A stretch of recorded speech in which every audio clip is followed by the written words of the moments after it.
인생을 살다 보면 원하지 않는 것들이 찾아올 때가 있습니다.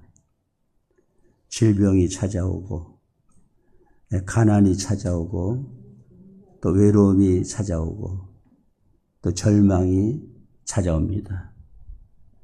특별히 절망은 죽음에 이르는 병이라고 키에르 케골이 말했습니다. 왜 사람은 절망할까? 뭔가 앞이 보이지 않기 때문에 절망하는 거죠. 유명한 목회자였던 찰스 스펄전이 목회하다가 절망에 부닥쳐서 고민하다가 저 시골에 사는 자기 성도의 집을 방문하게 됐어요. 가니까 소가 저 벽을 바라보고 있습니다. 주인이 스펄전에게 묻습니다. 목사님, 저 소가 지금 뭐 하고 있습니까? 물어봅니다. 그 성도는 이미 그 목사님이 절망에 빠졌다는 사실을 알고 있었습니다. 그래서 소가 무엇하고 있습니까? 벽을 바라보고 있네요. 그렇죠.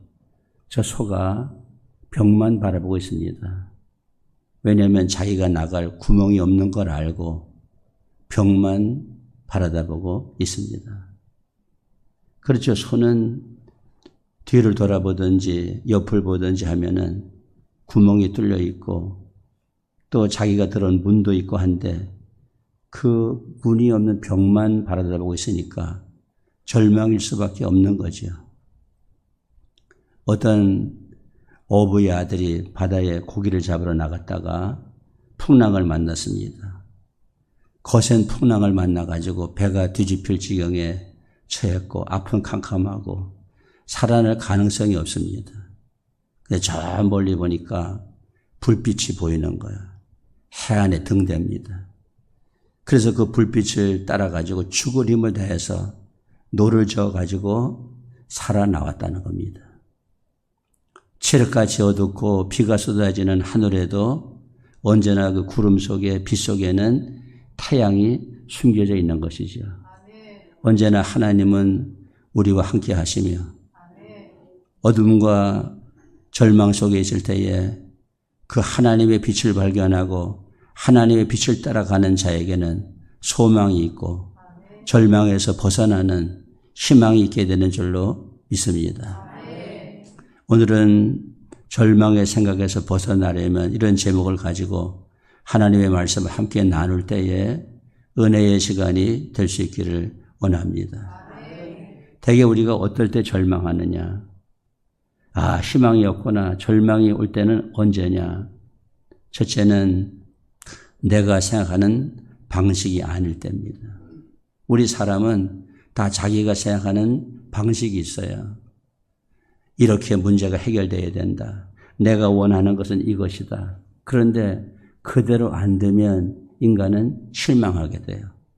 하나님은 얼마든지 내가 원하는 방법이 아닌 하나님의 방법으로 모든 것을 해결할 수 있음에도 불구하고 내가 고집하는 방법이 있고 내가 경험한 방법이 있고 이 문제는 이렇게 해결돼야 되겠다는 내 생각이기 때문에 그 생각을 포기하지 못하는 한 거기에 사로잡히게 되면은 인간은 절망에 빠질 수밖에 없는 겁니다.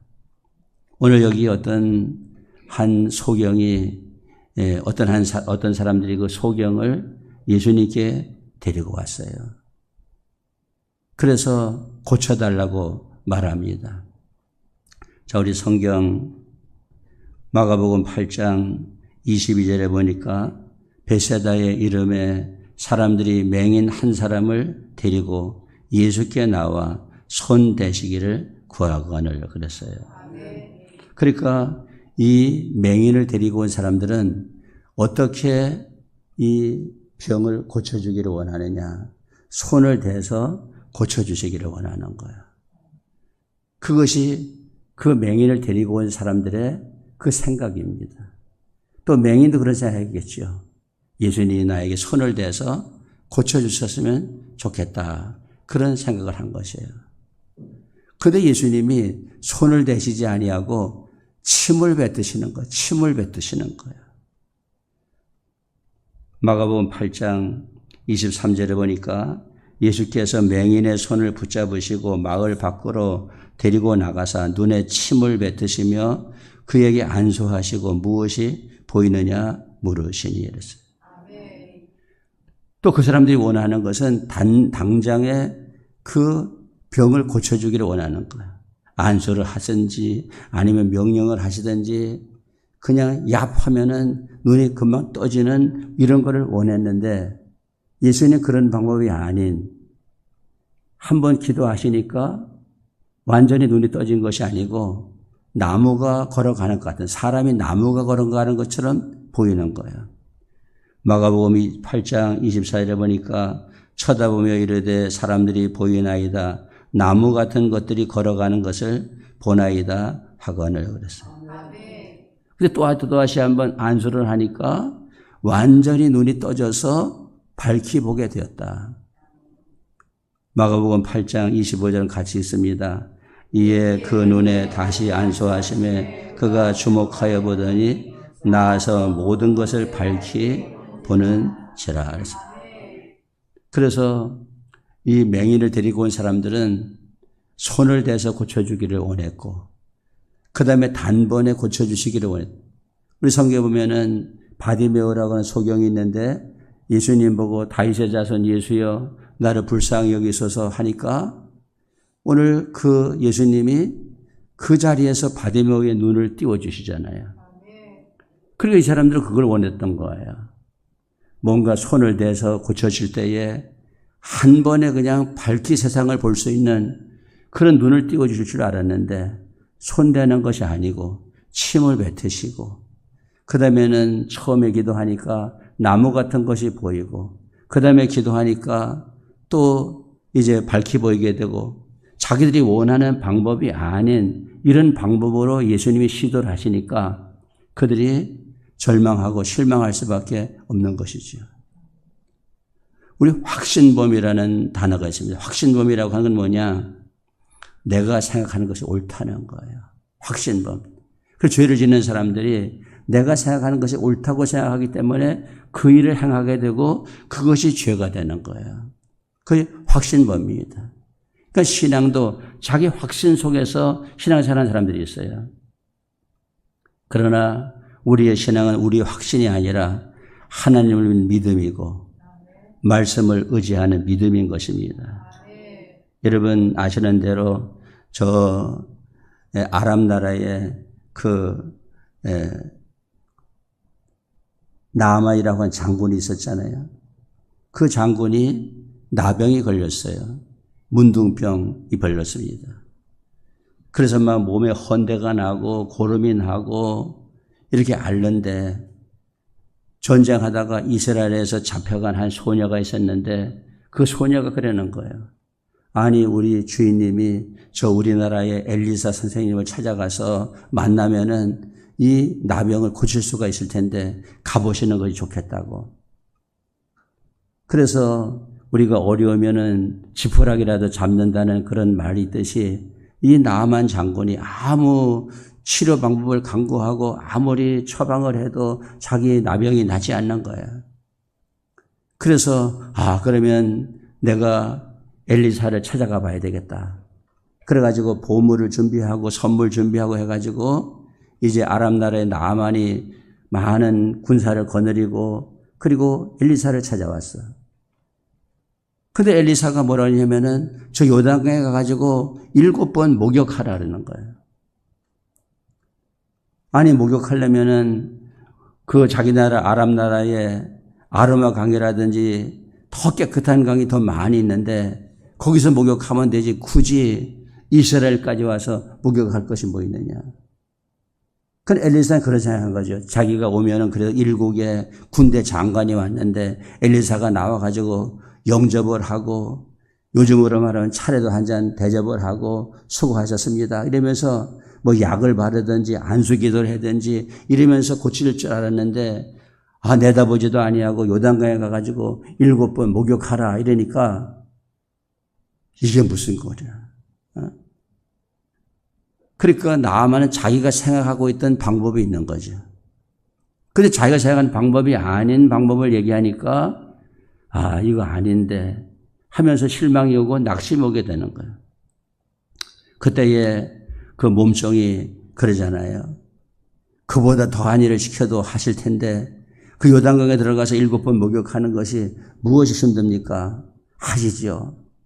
그래서 요단강에 1번 들어갔다 오고 2번 들어갔다 오고 3번 들어갔다 오고 4번, 5번, 6번, 7번 들어갔다 오니까 나만의 그 나병이 어린아이의 살과 같이 깨끗하게 되었다 그랬습니다.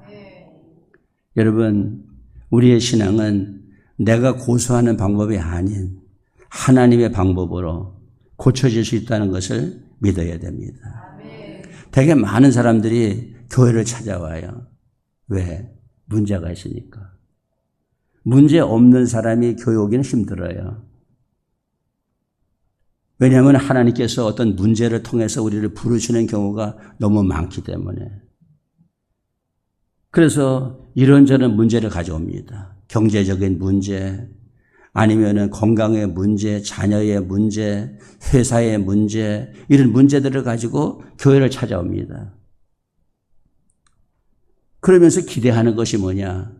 내가 가지고 온 문제에 대해서 교회가 적절한 방법을 가지고 대처를 해서 내 문제를 해결해 줄 것이다. 이런 기대를 갖고 오는 거예요.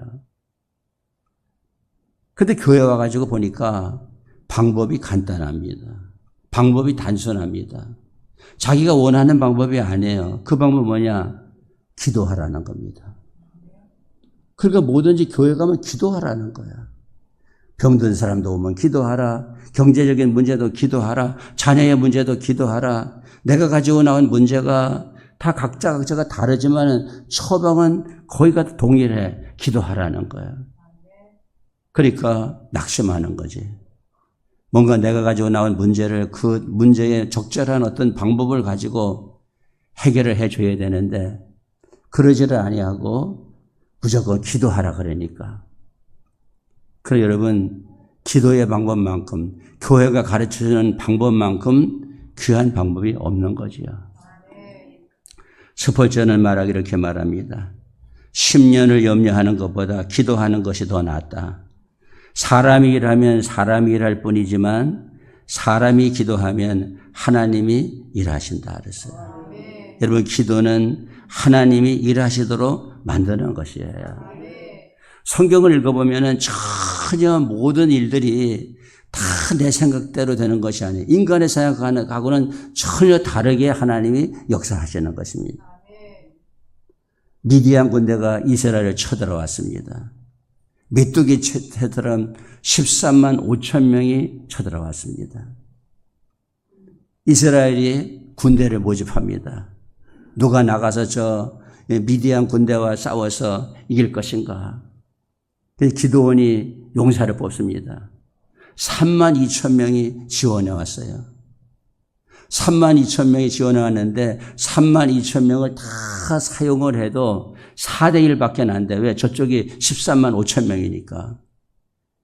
그러니까 3만 2천 명이 몰려와도 더 모집을 해야 될 판이야. 왜? 상대방이 13만 5천 명이니까. 근데 하나님께서 군대를 줄이라는 겁니다. 13만 2천 명이, 3만 2천 명이 너무 많다는 겁니다. 그래서 기드온이 말합니다.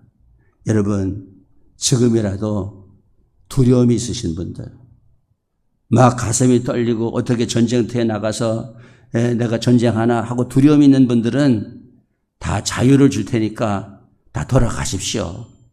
그러니까 2만 2천 명이 돌아갔어요. 군대를 모집하니까 어쩔 수 없이 왔지만은 두려움은 돌아가라니까는 2만 2천 명이 돌아가고 10,000명이 남았습니다.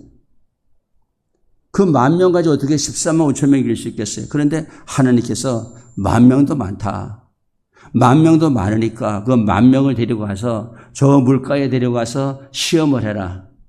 막 훈련을 시키다가 목이 말르게 만들어가지고 물가에다 갖다 놓고 물 먹는 그 모습을 한번 봐라. 막 목이 말라가지고 가서 물을 먹는데 어떤 사람들은 그냥 앞도 내다보지 아니하고 막 그냥 개처럼 물을 막 핥아가지고 먹는 거예요. 근데 300명은 적군이 오나 안 오나 살펴보면서 손으로 물을 움켜가지고 물을 먹는 겁니다. 그 300명을 뽑아라. 300명 뽑았습니다. 32,000명 군대가 왔지만 다 돌려보내고 300명 뽑았습니다. 그리고 그들에게 준비하도록 한 무기는 뭐예요? 항아리하고, 그 다음에 나팔하고, 그 다음에 횃불하고, 그게 무기입니다. 총이나 수류탄이나 대포나 이런 걸 준비하라고 한 것이 아니고 항아리 준비하고 횃불을 준비하고 나팔을 준비해라. 그래서 항아리 준비해가지고 그 항아리 속에다가 횃불을 담아라. 항아리 속에다 횃불을 담으니까 횃불은 밖에서 보이지 않지요. 그래서 항아리 속에다 횃불을 숨겨가지고 나가가지고 어느 순간에 나팔을 일제히 불 때에 항아리를 깨뜨리니까 그 항아리 속에는 횃불이 드러나게 되는 거야. 그러니까 저쪽에 미디안 군대가 보고서는 자기들끼리 자중질환이 일어나가지고 서로 찌르고 쳐 죽이는 이런 역사가 일어나게 되었다는 거예요. 여러분, 하나님의 방법은 놀랍지 않습니까? 사람의 생각, 방법이 아닌 하나님의 방법이 더 월등하고 귀하다는 거. 그래서 하나님 말씀하시잖아요. 내 생각은 너희 생각과 다르고 내 길은 너희 길과 다르다. 인간의 지혜로운 것이 하나님의 미련한 것보다가 못하다는 거예요. 여러분, 내 방법, 내 생각을 포기하고 하나님의 방법을 기대해야 돼요. 신앙생활 하면서도 항상 내 방법을 고수하는 사람들은 낙심하기 쉬워, 절망하기 쉬워. 왜? 내 방법대로 모든 게 안 되니까. 환경을 바라다 볼 때에 내가 원하는 방법대로 모든 것이 술술술 진행되는 거예요. 그러면 되는구나 이러지만은 전혀 내가 생각하는 방법이 아닌 방법으로 모든 환경이 다 전개되면은 낙심할 수밖에 없는 거죠. 그러나 하나님이 하시는 것을 기대해야 되는 겁니다. 오늘도 하나님은 일하고 계시다. 우리가 거센 풍랑이 일어납니다. 거센 풍랑이 일어나면은 비가 막 쏟아지면은 이 참새나 맵새나 이런 작은 새는 바위 틈이나 처마 밑이나 근데 가가지고 둥지를 틀고 거기서 나오지 못해요. 폭풍우가 물러가기까지는 거기서 나오지를 못해요. 아무 일도 하지 못해요. 근데 독수리는 길을 타고 급상승해서 저 구름 위로 올라가서 구름을 내려다보고 거기서 비상하면서 비가 오는 가운데서도 그들은 활동하는 것입니다. 신앙은 무엇입니까? 내가 내 방법만을 생각할 때에 참새같이 맵새같이 이래 되면은 어떤 어려움이 오고 고난이 오고 절망이 오면은 아무 일도 하지 못해요. 손끝발끈 붙들어매고 아무것도 할 수 없어요. 그러나 하나님을 바라다 보는 자는 그 비바람 속에서도 폭풍우 속에서도 믿음을 가지고 꿋꿋하게 이 세상을 살아가는 것이지요. 다윗의 고백이 뭡니까? 다윗의 고백이 내가 사망의 엄침한 골짜기로 다닐지라도 해를 두려워하지 않을 것은 주께서 나와 함께 하신다. 주의 지팡이와 막대기가 나를 안위 하신다는 것. 여러분, 좁은 안목으로 판단하지 말고 하나님이 일하시는 방법을 믿어야 되는 것입니다.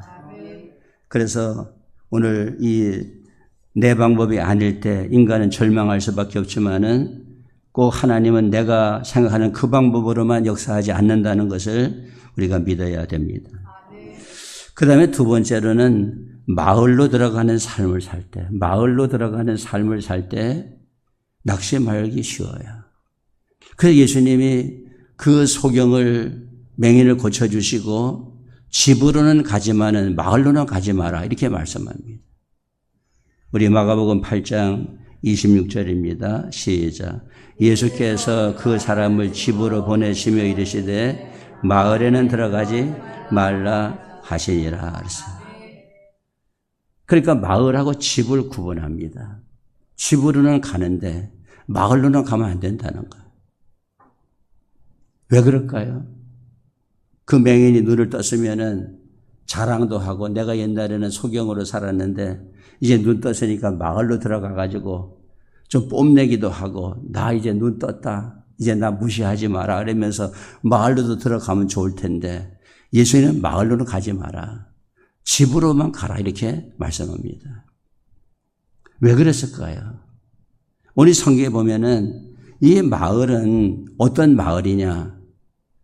뭔가 표적을 구하고 시기하고 질투하고 조롱하고 이용하고 자기 이속을 탈아서 이용하는 이런 마을입니다. 그러니까 그 마을 사람들이 어떤 사람들이냐 하면은 예수님에게 표적을 구하는 사람이야. 그러니까 어떻게 보면은 이 소경을 예수님에게 데리고 온 것도 표적을 한번 보여봐라. 당신이 예수님이면은 표적을 한번 보여봐라 하면서 뭔가 예수님을 이용하고 시험하기 위해서 이 소경을 데려왔다고 볼 수 있는 거예요. 왜 성경이 뭐라고 말씀하느냐? 마가복음 8장 11절 12절 시작. 바리새인들이 나와서 예수를 힐난하며 그를 시험하여 하늘로부터 오는 표적을 구하거늘 예수께서 마음속으로 깊이 탄식하시며 이르시되 어찌하여 이 세대가 표적을 구하느냐? 내가 진실로 너에게 이르노니 이 세대에 표적을 주지 아니하리라 하시고 그랬어요. 그러니까 그 마을 사람들이 표적을 구하는 사람들이야. 표적을 구하는 사람들이니까 뭔가 맹인을 데려와서 고치나 못 고치나 표적을 행하나 못 행하나 하면서 시험하기 위해서 이 맹인을 데려왔다고 보는 거야. 그러니까 그 마을이 뭔가 사람을 이용하고 시험하고 그런 사람들이 살고 있는 마을이라는 거죠. 그러니까 너를 마을로 가지 말라는 것은 너를 이용하는 마을, 너를 시험하는 마을, 그런 마을로 가지 말고 너를 영접해 줄 수 있는 따뜻한 집으로 가라는 거야. 여러분, 마을이라고 하는 곳에는 이속이 있습니다. 권무술수가 있습니다. 또 이용하는 것이 있습니다. 살아남으려고 하면은 진실만 해서는 안 되는 것이 마을입니다. 또 어떤 그 마을은 결과가 있어야지만 살 수 있는 마을이에요. 그렇지 않아요? 여러분 마을에서 가서 살 때에 어떤 결과가 없어. 삶의 결과가 없어. 그러면 그 마을에서 대접을 받지 못해요. 뭔가 결과가 있어야 돼. 남에게 내놓을 수 있는 결과가 있어야 돼. 돈이 잘 벌린다든지 출세를 했다든지 자식이 잘 된다든지 뭔가 내놓을 수 있는 어떤 성과 그 결과가 있어야 되는 거예요. 그것이 없으면 마을에 대접받지 못하는 거죠. 그러나 집은요. 집은 결과가 없어도 맞이해 주는 곳이 집이에요. 여러분 자녀가 돌아올 때에 결과 없이 돌아오면은 동네 사람들은 멸시해.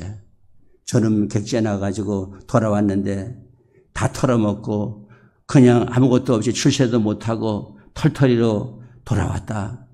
얼굴을 들 수 없는 거야. 그렇지만 집은 아무 결과가 없이 돌아와도 고생 많이 했다, 수고했다 하면서 맞아주는 것이 집이 아니겠어요? 또 이 소경이 눈을 뜨고 마을로 돌아가면은 절망밖에 없어. 눈을 감고 살았을 적에는 누가 어떤 집에 사는지 몰랐는데 눈을 뜨고 나니까 저 사람은 저런 집에 사는데 나는 집도 없고, 눈 뜨고 보니까 저 사람은 결혼해가지고 사는데 나는 결혼도 못하고, 눈 뜨고 보니까 저 집은 자녀가 있고 의리의리하게 돈 벌고 사는데 마을로 들어가니까 오히려 절망만 다가오는 거예요. 나를 절망시키는 마을, 나를 판단하는 마을, 나를 이용하는 마을, 나를 시험하는 그런 마을로 가지 마라. 나를 사랑하고 따뜻하게 맞이해주는 가정으로 가라는 거예요. 집으로 가라는 거예요. 근데 이 집이라고 하는 것을 영적으로 따지면은 그 집이 어디냐면은 교회입니다, 교회. 우리 교회가 저와 여러분의 집인 줄로 믿으시기 바랍니다. 교회가 집인 교회로 오면은 거기에 대접을 받고 거기에서 위로를 받고 거기서 소망을 얻는다는 거예요. 교회는 사람을 판단하는 곳이 아닙니다. 어떤 지위에 따라서 어떤 신분에 따라서 재력이 있고 없음에 따라서 판단하는 곳이 교회가 아닙니다. 병든 자도 올 수 있고 가난한 자도 올 수 있고 누구나가 다 와서 대접받는 곳이 교회인 것입니다. 다 인정해 주는 것이 교회인 것입니다. 교회는 집이에요. 자, 디모데전서 3장 15절입니다. 시작. 만일 내가 지체하면 너로 하여금 하나님의 집에서 어떻게 행하여야 할지를 알게 하려 함이니 이 집은 살아계신 하나님의 교회요 진리의 기둥과 터니라. 이 집은 하나님의 교회라는 것이죠. 여러분, 교회가 하나님의 집입니다. 우리의 집입니다. 그러니까 성도는 하나님의 집에 와야, 마을로 가지 말고 하나님의 집에 와야 위로가 있는 것이에요. 여러분, 교회 와서 신앙생활 하면은 참 좋은 것이 뭐냐면은 그렇게 비교가 안 돼요. 교회는 좋은 곳이에요. 근데 마을로, 교회를 떠나가지고 마을로 가서 살아보십시오. 야, 돈 없으면 못 살겠네. 아, 저 집은 어떤 장롱을 일어났는데, 저 집은 어떻게 몇 평짜리에 사는데, 저 집은 어떻게 사는데, 다 비교가 되고, 마을로 가면 우리를 실망시키는 거예요. 예, 우리 프랑스의 시인이면서 목회자였던 헨리 밀란이라고 하는 사람이 어느 날 자기 가장 친한 친구 집에 찾아갔어요. 찾아가니까 샬롯 엘리엇이라고 하는 여동생이 30세쯤 병이 와가지고 전신불소가 됐어. 그래서 앓고 있는 겁니다. 이 헨리 밀란이 친구 동생을 위로하는 겁니다. 이런저런 말로 위로를 하지만은 아무 말도 먹히질 않아. 그렇죠? 사람이 큰 절망에 부닥치고 어려움이 닥치면은 누가 무슨 말을 해도 그 말이 귀에 안 들어오거든요. 그죠? 우리가 어려움을 당해보지만은 그 어려움 당한 사람을 위로하기 위해서 이런 말 저런 말로 많이 얘기를 하지만은 그 말이 귀에 들어오지 않아. 그 헨리 밀란이 그 샬롯 엘리엇 동생에게 전신불소가 된 그 친구 동생에게 이런저런 말로 수많은 말로 위로하지만은 마음이 움직이질 않아요. 그런데 움직인 것이 있습니다. 그건 뭐냐면은 하나님께 드리라는 말이었습니다. 엘리엇, 누구든지 아픔이 있지만 하나님은 견딜 수 있는 어려움을 주십니다. 그리고 하나님은 고난에서 승리한 사람을 사용하십니다. 지금의 당신 그대로를 하나님께 드리세요. 지금의 당신 그대로를 하나님께 드리세요. 여러분, 가장 귀한 것은 우리 있는 그대로를 하나님께 드리는 겁니다. 이 말이 이 샬롯 엘리엇의 마음을 움직였습니다. 그리고 헨리 밀란이 돌아가고 난 다음에 자신이 묵상하는 가운데에서 찬송시가 떠올랐어요. 그래서 지은 찬송이 282장인데 그 282장 가사를 1절서부터 보면은 거기에 공통적으로 들어가는 그 구절이 있습니다. 주께로 거적합니다. 따라합시다. 주께로 거적합니다. 우리는 왔죠. 주께로 거저옵니다가 되겠죠. 주께로, 저 집에 있을 적엔 주께로 거저갑니다가 되고, 이 교회 나오면 주께로 거저옵니다. 큰 죄에 빠진 날 위에 주보혈 흘려주시고 또 나를 오라 하시니 주께로 거저갑니다. 2절은 내 죄를 씻는 능력은 주보혈밖에 없으니 정하게 되기 원하여 주께로 거저갑니다. 큰 죄악시키기 원하나 내 힘이 항상 약하니 보혈의 공로 믿고서 주께로 거저갑니다. 내 죄가 심히 무거워 구하여 줄이 없으니 내 의심 떨쳐버리고 주께로 거저갑니다. 죄 용서하여 주시고 내 마음 위로하심을 나 항상 믿고 고마워 주께로 거저갑니다. 주 예수 베푼 사랑이 한없이 크고 넓으니 내 뜻을 모두 버리고 주께로 거저갑니다. 오늘 주께로 거저오십시오. 마을로 가지 마시고 하나님의 집으로 오시기 바랍니다. 그래야 절망이 물러가게 된다. 이제 마지막 세 번째는 과정보다 결과를 생각할 때입니다. 결과만을 생각하면 인간은 절망하기 쉬워요. 그런데 오늘 예수님은 어떻게 하시느냐. 처음에 그 병자를 손을 대서 나무가 가는 것처럼 사람이 나무처럼 보이도록 하시다가 한 번 더 안수하시니까 그 다음에 그 밝히 보잖아요. 그리고 과정을 생각하면은 낙심하지 않을 수 있는데 결과만 생각하니까 한 번 안수하고 보니까 사람이 보이는 것이 아니라 나무가 보이는 것 같으니까 실망할 수밖에 없잖아요.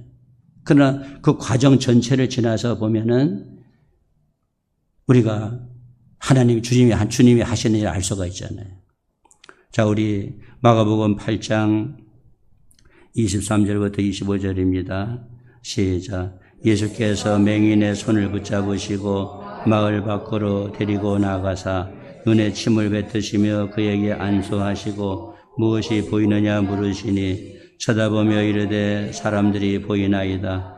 나무 같은 것들이 걸어가는 것을 보나이다 하거늘 이에 그 눈에 다시 안수하시매 그가 주목하여 보더니 나와서 모든 것을 밝히 보는지라 그랬어요. 그러니까 우리는 하나님을 믿을 때에 결과만 생각하면 안 됩니다. 그 과정이 있는 것입니다. 그러니까 오늘이라고 하는 이 하루를 결과로 생각하면은 우리는 실망할 수밖에 없고 절망할 수밖에 없어요. 왜? 내가 원하는 대로 오늘이 아니라면은. 그런데 오늘을 과정으로 보면은 실망하지 않을 수 있죠. 오늘의 이 과정은 뭔가 앞으로의 어떤 결과를 향해서 가는 과정일 뿐이니까. 우리의 삶은 하나의 과정이다. 이스라엘 민족이 홍해바다를 건널 때에 결과만 보지 말고 과정을 보면은 하나님이 하신 일이 얼마나 놀랍다는 것을 알 수가 있어요. 우리 성경에 보면은 하나님이 홍해바다를 갈르실 때에 동풍이 불게 해가지고 그 바닷물을 벽이 되게 해가지고 하룻밤 동안에 밤새도록 그 바다를 가르시잖아요. 그 과정을 볼 때에 이스라엘 민족이 얼마나 감격했겠어요. 우리는 홍해바다가 쫙 갈라져 가지고 건너간 그 결과만 생각하는데 하나님이 이스라엘 민족을 건너게 하시기 위해서 그 홍해물을 밤새도록 동풍이 불게 해서 갈르신 과정을 생각하면 하나님이 하시는 일이 정말 놀랍구나 하는 것을 알게 되잖아요. 출애굽기 14장 21절 시작. 모세가 바다 위로 손을 내밀매 여호와께서 큰 동풍이 밤새도록 바닷물을 물러가게 하시니 물이 갈라져 바다가 마른 땅이 된지라. 밤새도록 일하시는 하나님의 과정을 생각하니까 하나님에 대해서 너무 감격할 수밖에 없는 거지요. 1924년에 저 파리에서 올림픽이 열렸습니다.